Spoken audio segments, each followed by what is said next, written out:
That's where we all come from, dude. We're all seeds of life. What? And I'm sprouting in the beauty of existence. Speaking of poets. Yeah. Speaking of poets and poetry. Let's have someone review what happened in Canto number 2. Okay, I think I can do Italian. this. Basically, okay, so Dante's like, should I really go through hell? I don't know. I'm not sure. And then basically everyone is like, yeah, you can do it. You should do it. That includes Virgil, Beatrice, Virgin Mary, and someone else. And then favorite. My what? favorite, someone else. Best character. My favorite. And then Dante's like, I can do it. You're right. Let's go. That's the whole second part. That's it. Yeah, actually. Dante doesn't believe in himself. Dante believes in himself. Also, Dante loves Beatrice. Not necessarily reciprocated at this point. No, never.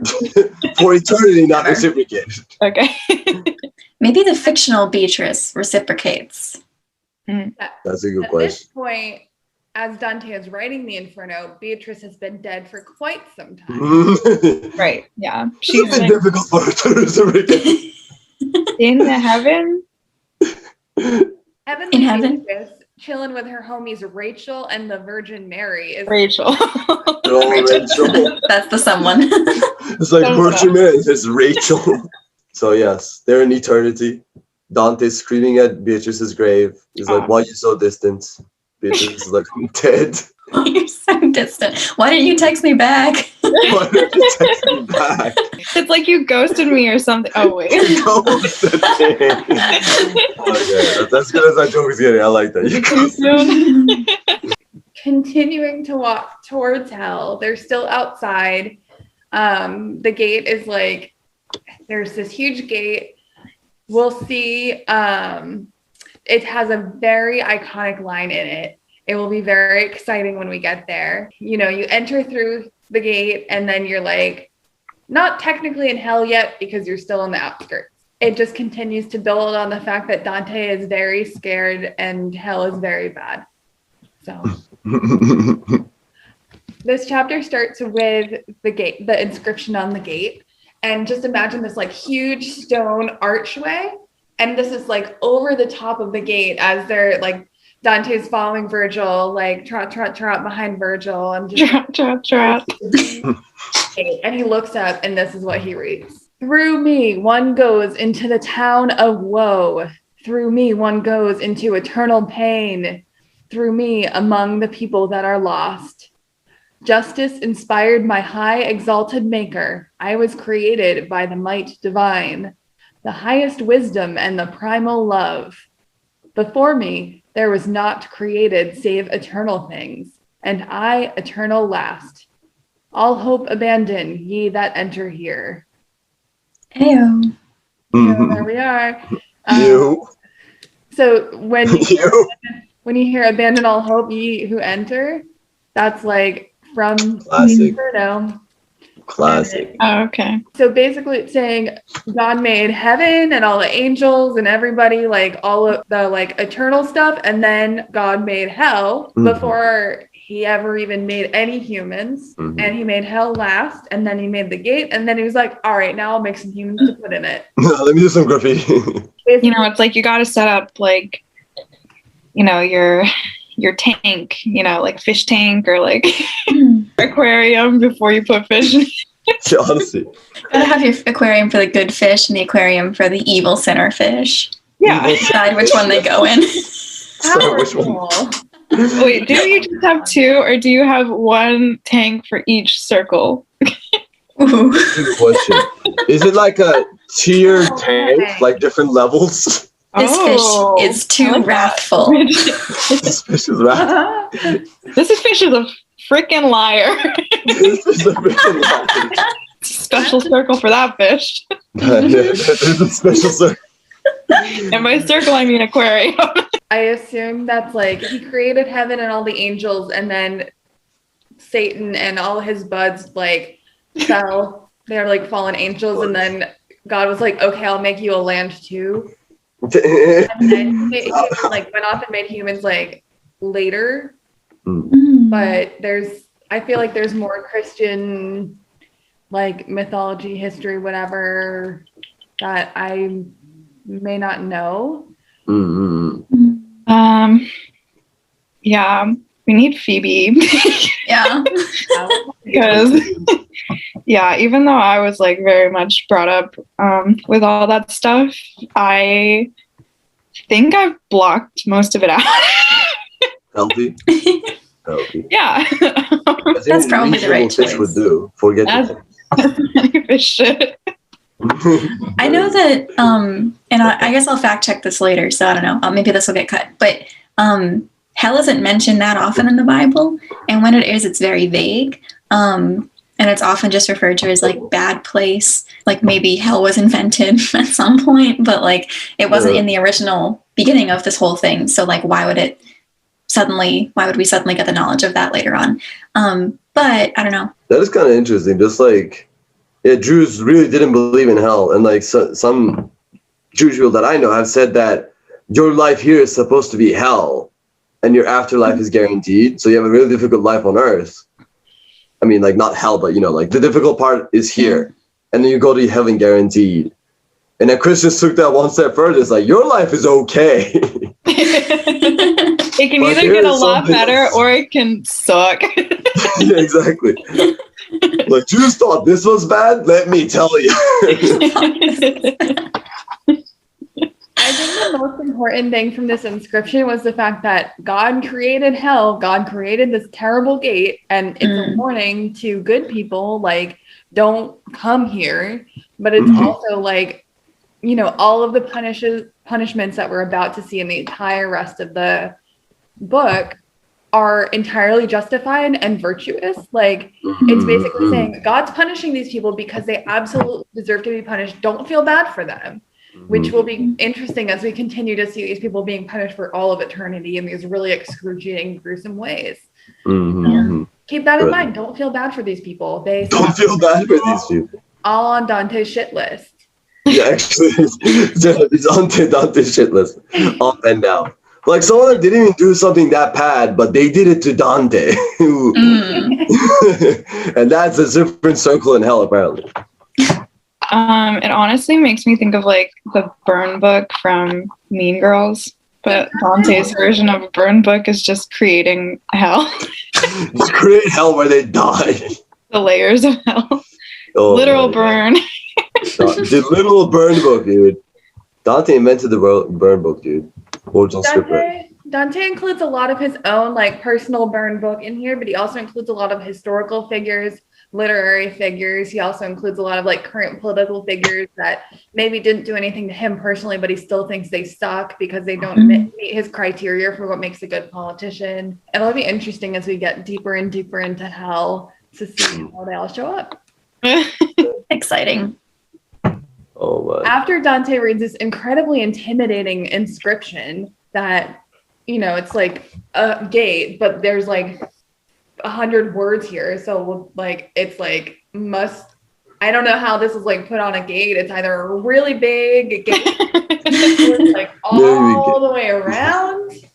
But so Dante a little scared. These words of gloomy color I beheld inscribed upon the summit of a gate, whence their meaning, teacher, troubles me. And he to me, like one aware, replied, all fearfulness must here be left behind. All forms of cowardice must here be dead. We reach the place where, as I said to thee, thou'lt see the sad folk who have lost the good which is the object of the intellect. That being that awareness of God. So like everybody should be constantly thinking about God and how to get into heaven and how to be a good person. But these people that we're going to see like have completely lost any hope of getting into heaven, have lost any connection with God, blah, blah. Then after he had placed his hand in mine with cheerful face, whence I was comforted, He led me in among the hidden things. There, sighs and wails and piercing cries of woe reverberated through the starless air. Hence I, at first, shed tears of sympathy. Strange languages and frightful forms of speech, words caused by pain, accents of anger, voices both loud and faint, and smiting hands withal, a mighty tumult made, which sweeps around forever in that timelessly dark air, as sand is wont whene'er a whirlwind blows. So he steps in through this gate, and all of a sudden he's hit by this giant wall of sound. He hears all of the pain and all the screaming and cries and whimpering and everything. And he looks up, and the sky is completely pitch black. There's no light anywhere. And so even the stars that God placed into the sky to give humans light and guidance are completely gone. And I, whose head was girt about with horror, said, Teacher, what is this I hear? What folk is this that seems so overwhelmed with woe? And he to me, This wretched kind of life, the miserable spirits led of those who lived with neither infamy or praise.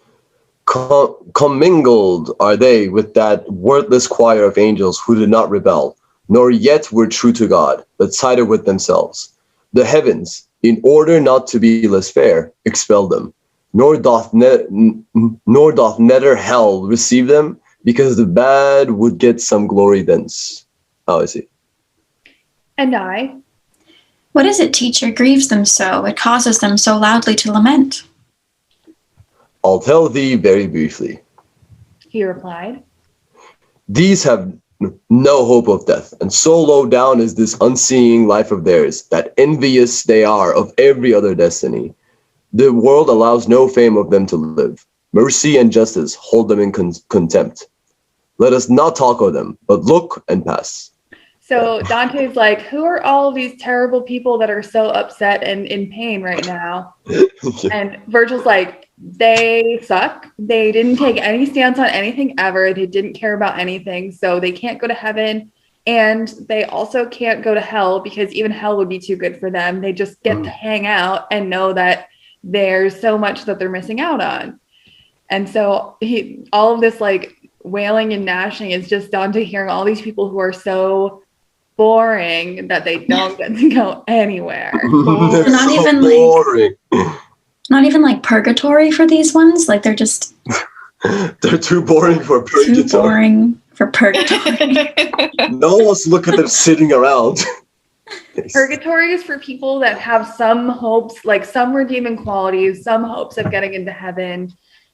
And this outer land, which is not one of the circles of hell, is reserved for people that were so non-committal to anything good in their lives. They just lived their lives and benefited off of people and didn't have any say in anything, that everybody's they don't really deserve fame. They don't deserve to burn in hell, because hell is reserved for people that actually did something.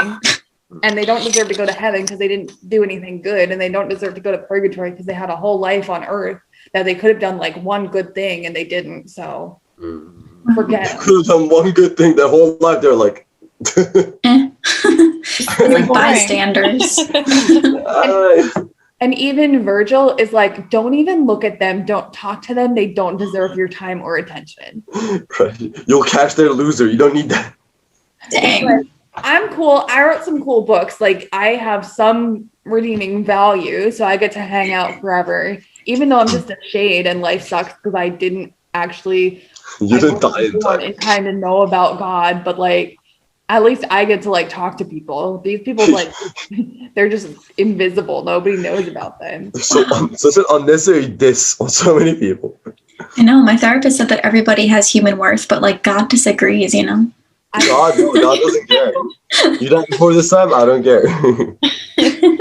And I, who gazed intently, saw a flag which, whirling, moved so swiftly that to me contemptuous it appeared of all repose, aka it hates to relax. This flag is so aggressive. And after it there came so long a line of people that I never would have thought that death so great a number had undone. When some I'd recognized, I saw and knew the shade of him who through his cowardice the great refusal made. I understood immediately and was assured that this the band of cowards was, who both got to God displeasing are and to his enemies. So I believe the great refusal I didn't research this, but I think it was basically like when all of the stuff was going on with the Pope, they were like just refused to pick a side. Okay, so far we have you're either so boring or you just are so indecisive that it's a problem. You belong in hell. It can refer to various people from the Bible, including Pontius Pilate, but it's most commonly, they think it's Pope Celestine V, because he stopped being a pope because he was too old. I'm too old to pope anymore. Yeah, retire sometime, even if you're the Pope. You're the Pope, yeah. It was basically like anybody who didn't have any balls to do anything cool. These wretched souls who never were alive were naked and were sorely spurred to action by means of wasps and hornets that were there. The latter streaked their faces with their blood, which, after it had mingled with their tears, was at their feet sucked up by loathsome worms. Ooh. Wow. I had given myself to peering further, people I saw upon a great stream's bank. I therefore said, Now, teacher, grant to me that I may know who these are, and what law makes them appear so eager to cross over, as in this dim light I perceive they are. And he to me, These things will be made clear to thee as soon as on the dismal strand of Acheron we shall have stayed our steps. thereat with shame suffused and downcast eyes, and fearing lest my talking might annoy him, up to the river I abstained from speech. So Acheron is the river. Is that the Roman name for Styx? River of Woe, one of the 5 rivers of the Greek underworld. So it is not Styx, but it's one of the Styx-esque rivers. Styx-esque. The sibling of Styx. Yeah, dude. The family Styx. Dante sees this river. He sees this whole line of people that are like, let us over the river. We want to go into hell. And Dante's like, why do these people want to go to hell? And Virgil's like, just wait, dude, relax. You're going to see a lot of shit on this journey. Dante's like, I just need to shut up. This guy's so annoyed. This guy's done with me. My hero is so annoyed with me. Virgil is like not a very good tour guide so far. Yeah. No. Virgil's Don't like, ask questions. Yeah. No questions on this door. This isn't the important part. Just wait. Just look and suffer. because literally they're like waiting. They're like at the part where you go into the line to wait to get on the ride right now. Like they're not even at the tour yet. And not just like, what are these people? Why are there hornets stinging them? Why are worms drinking their blood? And Virgil's like, those people don't even deserve your attention. Yeah, honestly, that's nothing. So. I mean, now that you say it like that, it does make sense that he's annoyed. Like, if we were trying to get on a roller coaster and this kid's like, what's that? What's that? Oh my God, this is crazy. It's like, bro, we're in the line. Shut up. Yeah, you did just transport me specifically to the New England Six Flags. So now Dante and Virgil approach the river. We actually will have a third character here who's the boatman. Nice. Boatman. Behold, then, coming towards us in a boat, an aged man, all white with ancient hair, who shouted, Woe to you, ye souls depraved! Give up all hope of ever seeing heaven. I come to take you to the other shore, into eternal darkness, heat and cold. And thou that yonder art a living soul, withdraw thee from those fellows that are dead. but when he Really, you said that like a circus announcer. That's great. Ye souls depraved, give all hope. Get on my boat ride. Get on this boat ride. Let's go to hell. because he's like the animatronic that's in the line for the ride to get you. Oh, he's like, Yeah. get on the boat. But when Charon saw that I did not withdraw, he said, By other roads and other ferries shalt thou attain ashore to pass across, not here. A lighter boat must carry thee. so he basically is like, I got too many people to bring across over here, so you're going to have to go somewhere else. We're at our limit. Boat's full. Full capacity. Take the next one. Come to 11 a.m. Okay, to him, my leader. This is Virgil now. Charon, be not vexed. Thus is it yonder willed.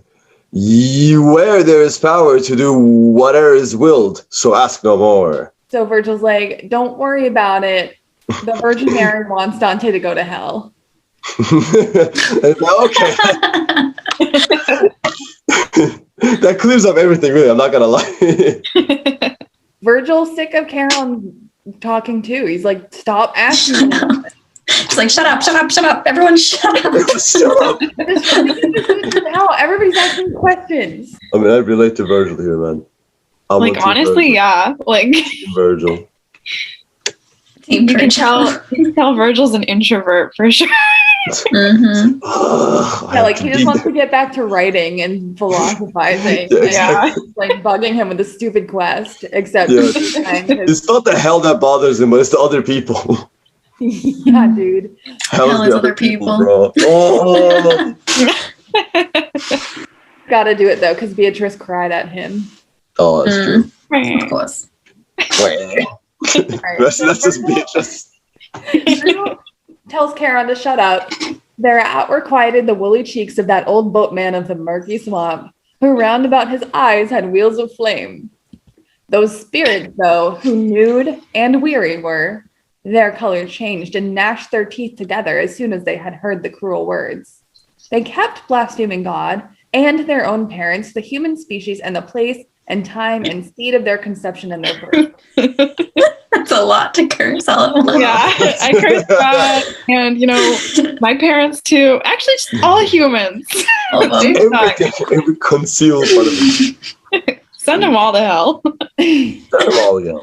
Then each and all of them drew on together, weeping aloud to that accursed shore which waits for every man that fears not God.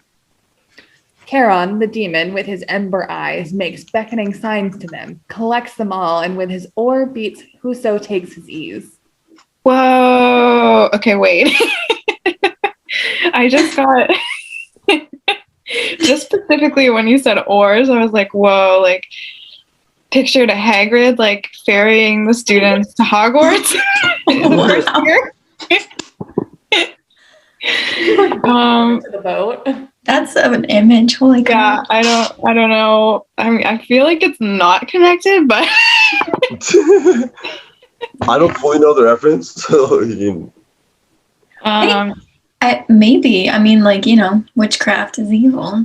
yeah. evil. Yeah, this is your entrance to the wizarding world. Hey, call it a wizard world. It's hell. I would love to know why Charon is here, considering he's a Greek god.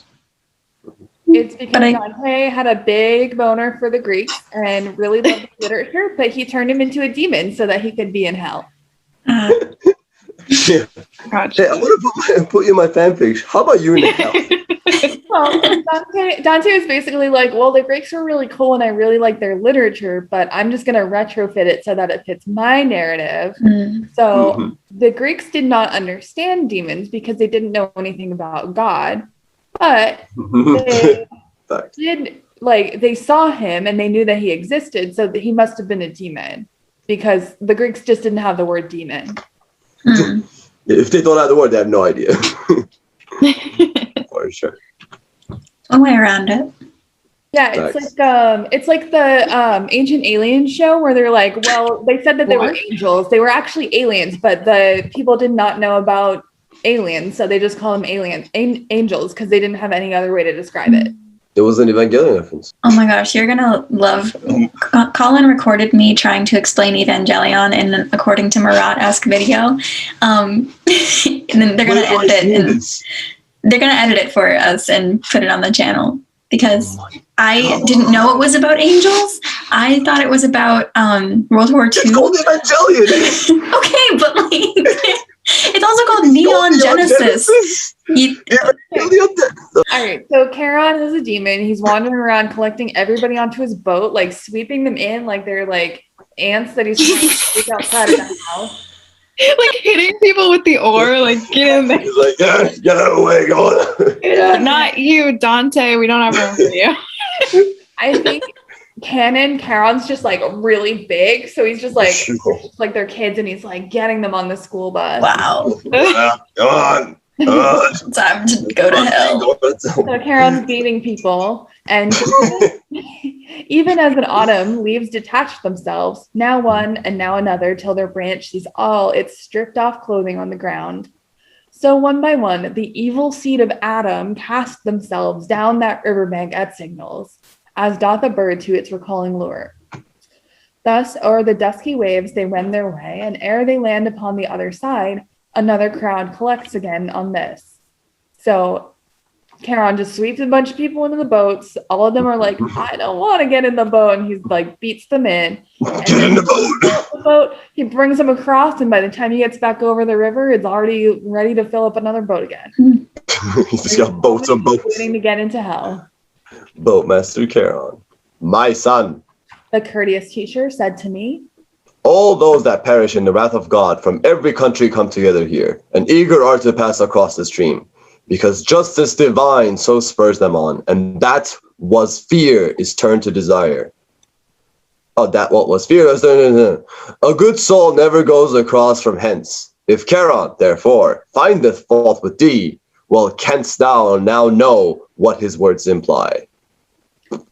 The darkling plain, when this was ended, quaked so greatly that the memory of my terror bathed me even now with sweat. The tear-stained ground gave forth a wind, whence flashed vermilion light, which in me overcame all consciousness, and down I fell like one whom sleep overtakes. He just passes out? He just passes out. There's a huge wind and a huge flash of light, like a lightning storm, and he just passes out. But he's passing out from fear. It's not like just so loud that he passes out. It's like he's so overwhelmed by fear that he just can't handle it. Dramatic is always Dante. Dramatic is always. Virgil finally gives an answer to why all these people are like lining up for the boat when they know they're going straight into hell. He's like, well, it's because God wants them to, and so he makes them want it. Exactly. That's a big yeah. See, that's one thing, man. Free will is an illusion. This whole religion, it's kind of self-contradicting. Just roll with it. It's just how it goes. Well, and then there's more self-aggrandizing that's like pretending to be humility, because Virgil's like, only evil people go across at this crossing. So if Charon doesn't want you to go across here, you know what that means. You're pretty good. You're pretty great. Or he just doesn't have enough boats anymore. Fresh out of boat. Fresh out of boat. I gotta say, it's kind of funny, like seeing how Charon is dealing with this, and how like in Japan there are people that are literally hired to do what Charon does, like smush people in the subways. Really? Oh yeah, no, that's like a full-time job in Tokyo. When subways are too packed, you have someone that like bodies them, so they keep like pushing in, so they get stacked up, so more people get into it. So that means what Charon is doing to hell, just smushing people into boats. It's like, come on, let's go. There are more coming. I have to say, like, Dante could not take the door of hell. I'm amazed Dante made it through hell at all.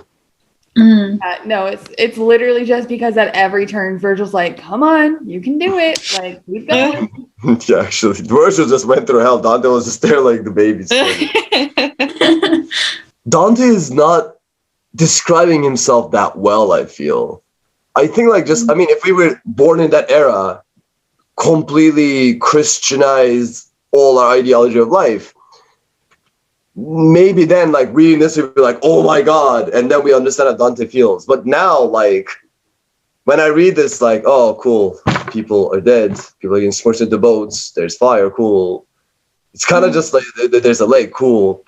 It's kind of just like, okay, but then Dante just faints, like, bro, what? Like, why did he just faint? So basically, that's why, like, in these first few chapters, Dante makes it so explicitly clear, like, I was so scared, I could not even move my feet, I was so scared, and then I was so scared again, and I was scared again. Like, he's trying to really drive home how terrifying this experience was, and I think in this chapter is the closest he gets, where he's like, I walk through, and it's just this cacophonous wall of sound of, like, eternal human suffering.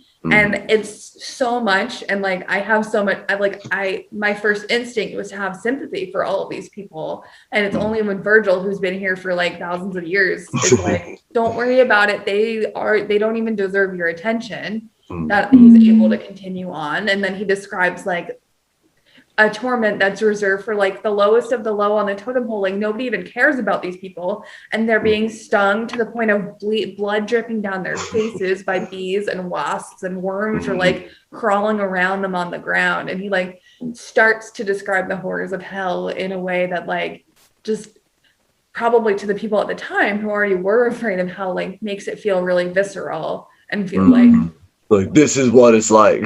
Yeah. I see, yeah. And I like your metaphor of it being the stuff in the line before you get on the amusement park ride, because like this is bad and we're not even inside hell yet. Like you have no idea how bad it's gonna get. Like exactly.